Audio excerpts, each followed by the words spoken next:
Jo soles recordo soles, perquè a mi una sala de ball en la vida m'ha que deixat anar. La meva família no era... Quan era... El meu home no era bailarín, però mai anàvem a ballar els dos. Però havia un cine. I quan el posaven el cine, jo parlo de la meva edat i de lo meu. Jo me'n recordo com posar el cine, on estava a Mercadona i hi havia un cine. Però jo ja no recordo mes sales de ball, no ho recordo perquè jo vivia en l'Horta, saps? Jo vivia més pa que sí, pa que Vera. I allí vivíem d'una manera molt simple, érem llauradors, els meus pares eren llauradors. I allí, doncs, el que havia, estic anàvem a cosir, ma mare, perquè no anava al Cabanyal a soles, me posava a cosir a una casa que vivia allí propet, una modista que havia, perquè no anava jo al Cabanyal tots els dies, perquè pareixia que m'anaven a robar. Anar al centre era una cosa impensable. I la Malvarrosa era, a banda i banda, una sèquia grandota, plena de pa de granota, que agarraven pels patos. Després, al mig, estava el camí, que no sé si seria igual d'ample que l'avenida, i allí hi havia, durant molt de temps, una tira, que això no me s'olvida, una tira de carreters, de carros, plens de palla, cada un el seu carreter.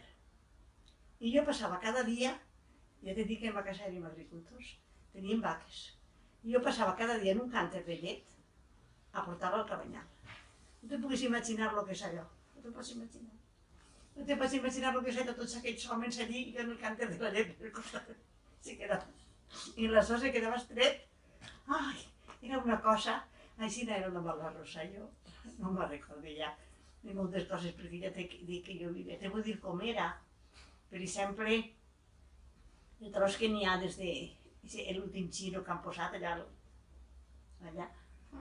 fins tot el bloc ixe, això era una pinar que era del Rovillars, tenien allà a casa. I era la pinar ixa, al costat la sèquia, després era la Malvarrosa, però jo no me'n recordo ni d'una biblioteca, i me'n recordo perfectament que les novel·les de Puello, que les que jo llegia, les canviàvem, les llegíem i les canviàvem per 2 quinzets. O sigui que jo tenia sort perquè en ma casa havia llibres. Entonces me va fomentar la lectura, i saps, havia llegit sempre, però d'anar a comprar llibres i tot això, així no havia. Havia un quiosco només de revista, i venien revistes i coses d'aixes, i jo ja no recordo res més. Era Gestana, que estava al costat, que vivia en Vi, i això. Això era el que havia.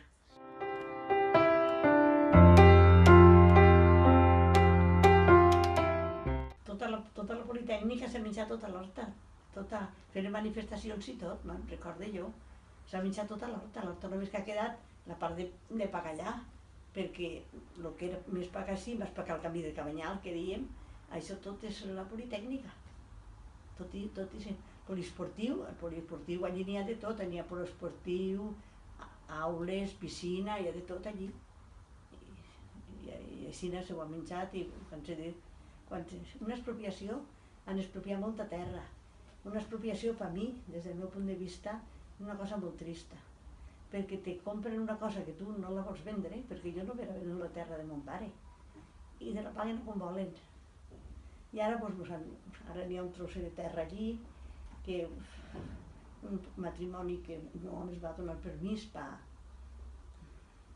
per cultivar allí, i això és el que queda de la terra. Allí hem fet la rotonda, està la meva morera, que me feien unes hores, i tot. En la casa criàvem animals, criàvem cerdos, vaques, i així vivíem. Però menjar la terra, tot ha desaparegut en la Politècnica. A molta gent ja ha anat bé perquè tenia... Claro, quantes carlotes tens que comprar, si tens que cultivar, si et donen ahí 30 o 40 milions que donaven molts diners per la terra. Doncs venien, però primer no volien. Jo me'n recordo perfectament que feien manifestacions i tot. Me'n recordo molt bé.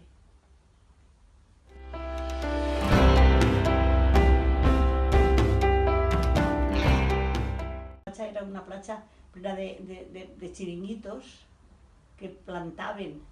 Quan venia l'estiu es plantaven de madera en un sombratge i unes taules allà a la vora de la mar.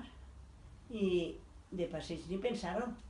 Que me'n recordo jo, tu no te'n recordaràs, però me'n recordo jo, quan volgueren fer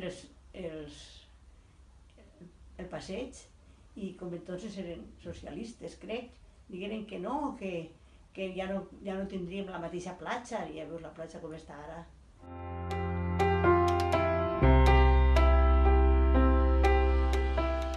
El primer que vaig tindre va ser, a mi, quan jo me vaig casar, me feren una llavadora en una pila, posaren un motor, havia molt de puesto, era una casa molt gran, posaren allí, o sigui que no era una llavadora, però no era una llavadora com cal.